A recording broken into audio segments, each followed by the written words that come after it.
Assalamualaikum warahmatullahi wabarakatuh. Perkenalkan, nama saya Zulfan Al-Hadi dengan NIM 230900163, kelas 1E Prodi D4 Teknik Informatika. Di sini saya akan menjelaskan tentang VPN atau Virtual Private Network. Jaringan pribadi virtual atau VPN adalah mekanisme untuk membuat koneksi aman antara perangkat komputasi dan jaringan komputer, atau antara dua jaringan, menggunakan media khusus yang tidak aman seperti internet publik.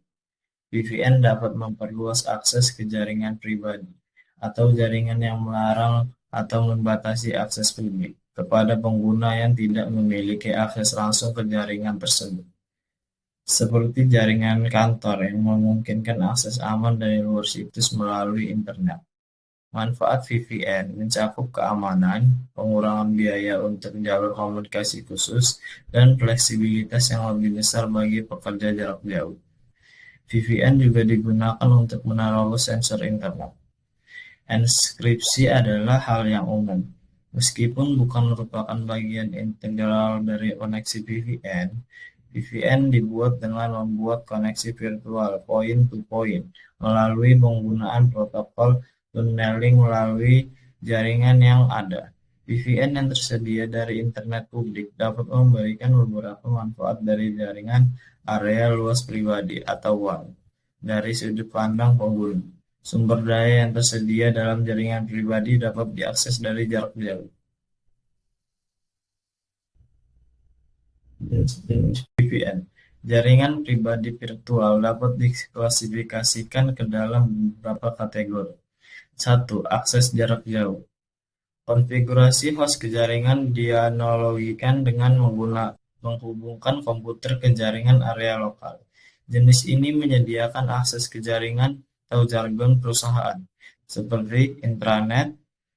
Hal ini dapat diterapkan untuk pekerja jarak jauh, atau untuk memungkinkan pekerja lapangan mengakses alat yang diperlukan tanpa memaparkan mereka ke internet publik.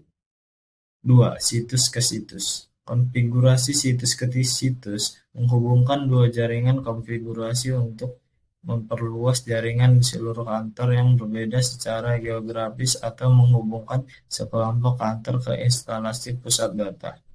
Tautan interkoneksi dapat berjalan melalui jaringan perantara yang berbeda, seperti dua jaringan IPv6 yang terhubung melalui IPv4. Situs ke situs berbasis Ethernet. Biasanya, individu berinteraksi dengan VPN akses jarak jauh, sedangkan bisnis cenderung menggunakan koneksi situs ke situs untuk skenario bisnis ke bisnis, komputasi awan, dan kantor cabang.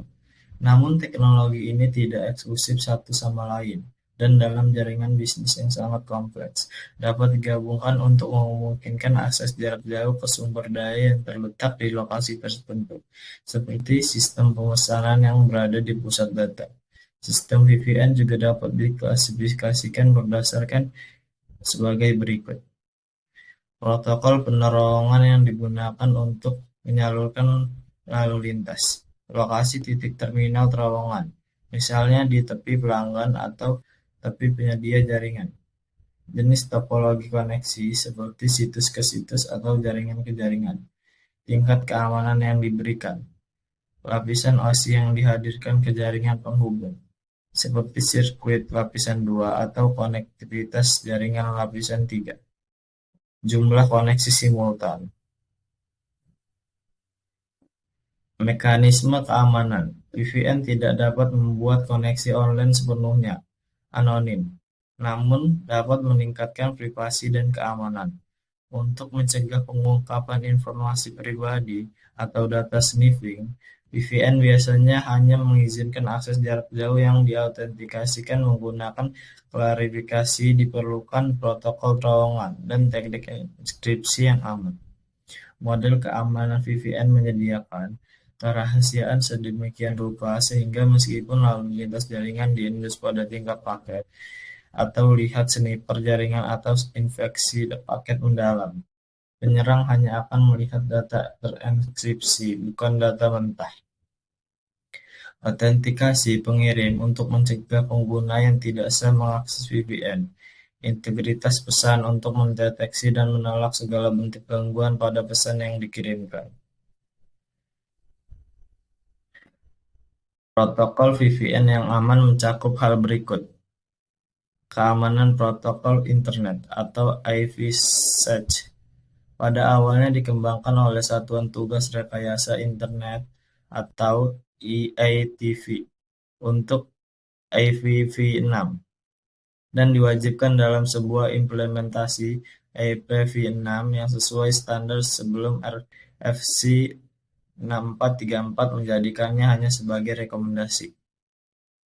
Protokol keamanan berbasis standar ini juga banyak digunakan dengan IPv4 dan Layer 4 Tunneling Protocol.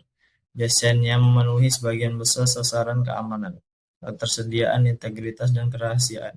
IPsec menggunakan enkripsi enkapsulasi paket IP di dalam paket IPsec. Denkapsulasi terjadi di ujung terowongan, di mana paket IP asli dideskripsi dan diteruskan ke tujuan yang dituju. Keamanan lapisan transportasi atau SSL atau TLS dapat menyalurkan lalu lintas seluruh jaringan, atau seperti yang terjadi pada proyek OpenVPN dan proyek Soft-Ether VPN. Untuk mengamankan koneksi individual, sejumlah vendor menyediakan kemampuan VPN akses jarak jauh melalui SSL.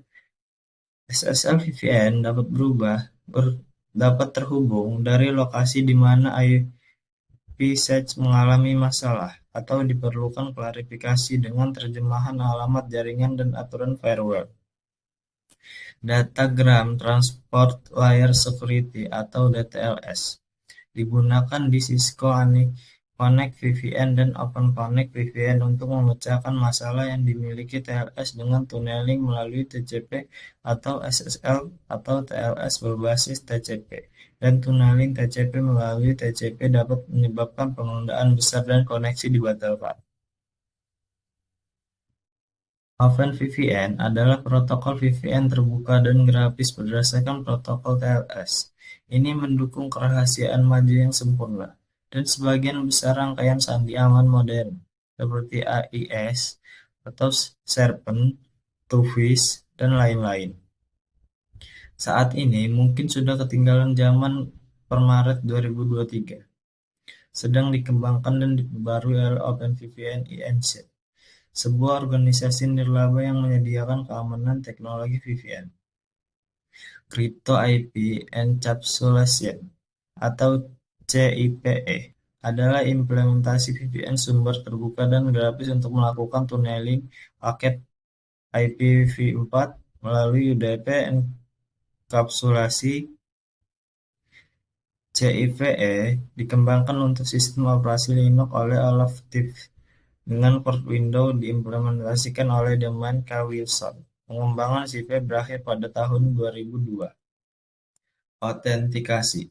Titik akhir terowongan harus diautentikasi sebelum terowongan VPN aman dapat dibuat, atau kutipan diperlukan. VPN akses jarak jauh yang dibuat pengguna dapat menggunakan kata sandi, biometrik, autentikasi dua faktor, atau metode kriptografi lainnya. Terowongan jaringan ke jaringan seringkali menggunakan kata sandi atau sertifikat digital, tergantung pada protokol VPN.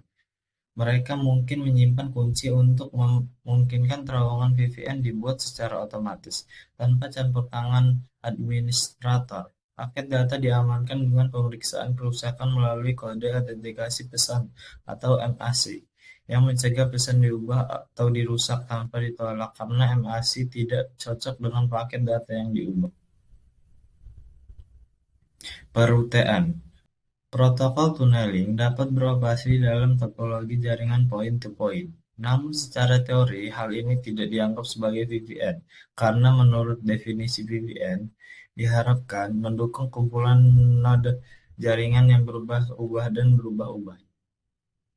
Namun karena sebagian besar implementasi router mendukung antarmuka terowongan virtual yang ditentukan perangkat lunak, VPN disediakan pelanggan seringkali hanya merupakan terowongan yang ditentukan secara ambigu yang menjalankan protokol perouteran konvensional. Blok penyusun VPN yang disediakan penyedia. Bergantung pada apakah VPN yang disediakan penyedia atau PPVPN beroperasi di lapisan 2 atau L2 atau lapisan 3 L3. Blok penyusun yang dijelaskan di bawah mungkin hanya L2, hanya L3, atau kombinasi keduanya. Fungsional multi-protokol label switching atau MPLS mengaburkan identitas L2 L3. RFC 4026 menggeneralisasi istilah berikut untuk mencakup VPN L2 MPLS dan VPN L3 atau BGP, tetapi keduanya diperkenalkan di RFC 2547. Perangkat pelanggan atau C.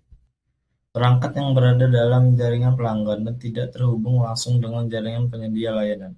Perangkat C tidak mengetahui VPN. Perangkat tepi pelanggan atau CE. Perangkat di tepi jaringan pelanggan yang menyediakan akses ke PPVPN.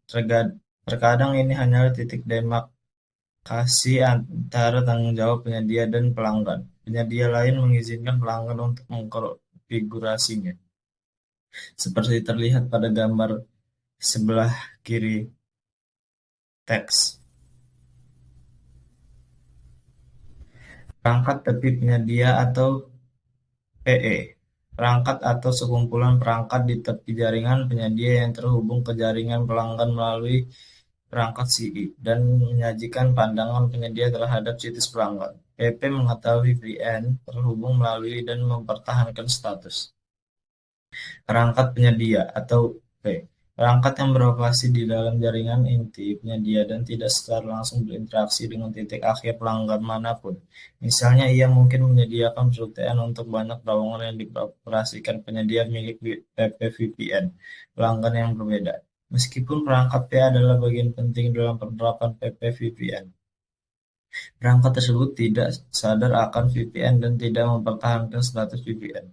Peran utamanya adalah memungkinkan penyedia layanan untuk meningkatkan penawaran PPVPN-nya, misalnya dengan bertindak sebagai titik agregasi untuk beberapa PP. Koneksi P2P dalam peran seperti itu seringkali merupakan tautan optik berkapasitas tinggi antara lokasi-lokasi penyedia utama. Terowongan tidak terenkripsi. Beberapa jaringan virtual menggunakan protokol terowongan tanpa enkripsi untuk melindungi privasi data. Meskipun VPN seringkali memberikan keamanan, jaringan overlay yang tidak terenkripsi tidak termasuk dalam kategorisasi aman atau terpercaya. Misalnya terowongan yang dibuat antara dua host dengan Generic Routing Encapsulation atau GRE adalah jaringan pribadi virtual tetapi tidak aman dan tidak terpercaya. Protokol terowongan teks biasa asli mencakup protokol tunneling lapisan 2 atau L2TP ketika diatur tanpa IP search dan protokol tunneling point-to-point atau PPTP atau enkripsi Microsoft point-to-point atau MPEE. Jaringan pengiriman terpercaya. VPN terpercaya tidak menggunakan terowongan kriptografi, sebaliknya. Mereka menggunakan keamanan jaringan penyedia tunggal untuk melindungi lalu lintas. Peralihan label multiprotokol atau MPLS seringkali melapisi VPN, seringkali dengan kontrol kualitas layanan melalui jaringan pengiriman terpercaya. L2TP yang merupakan pengganti berbasis standar dan kompromi yang mengambil fitur-fitur bagus dari masing-masing protokol. Untuk dua protokol VPN pemilik, Cisco Layer 2 Forwarding atau L2F usang pada 2009 dan Microsoft Point to Protocol Tunneling atau PPTP. Dari sudut pandang keamanan, VPN mempercayai jaringan pengiriman yang mendasari atau menerapkan keamanan dengan mekanisme di dalam VPN itu sendiri. kecuali jika jaringan pengiriman terpercaya hanya berjalan di antara situs yang aman secara fisik. Baik model terpercaya maupun aman memerlukan mekanisme autentikasi bagi pengguna untuk mendapatkan akses VPN. VPN di lingkungan seluler. Jaringan pribadi virtual seluler digunakan dalam pengaturan di mana titik akhir VPN tidak ditetapkan ke satu alamat IP, namun menjelajah di berbagai jaringan seperti jaringan data dari operator seluler atau di antara beberapa titik akses Wi-Fi tanpa menghentikan sesi VPN aman atau kehilangan sesi aplikasi. VPN seluler banyak digunakan dalam bidang keamanan publik karena memberikan petugas penegak hukum akses ke aplikasi seperti pengiriman dengan bantuan komputer dan database kriminal, dan di organisasi lain dengan persyaratan serupa seperti manajemen layanan lapangan dan layanan kesehatan. Keterbatasan jaringan. Keterbatasan VPN tradisional adalah koneksi point-to-point dan cenderung tidak mendukung domain siaran. Oleh karena itu, komunikasi, perangkat lunak, dan jaringan yang didasarkan pada lapisan 2 dan paket siaran, seperti NetBIOS yang digunakan dalam jaringan Windows, mungkin tidak sepenuhnya didukung seperti pada jaringan area lokal. Varian VPN seperti Virtual Private Layer Service atau VPLS dan protokol penerangan lapisan 2 dirancang untuk mengatasi keterbatasan ini. Sekian materi VPN dari saya. Terima kasih sudah mendengarkan. Saya Zulfan Habib, pamit undur diri. Assalamualaikum warahmatullahi wabarakatuh.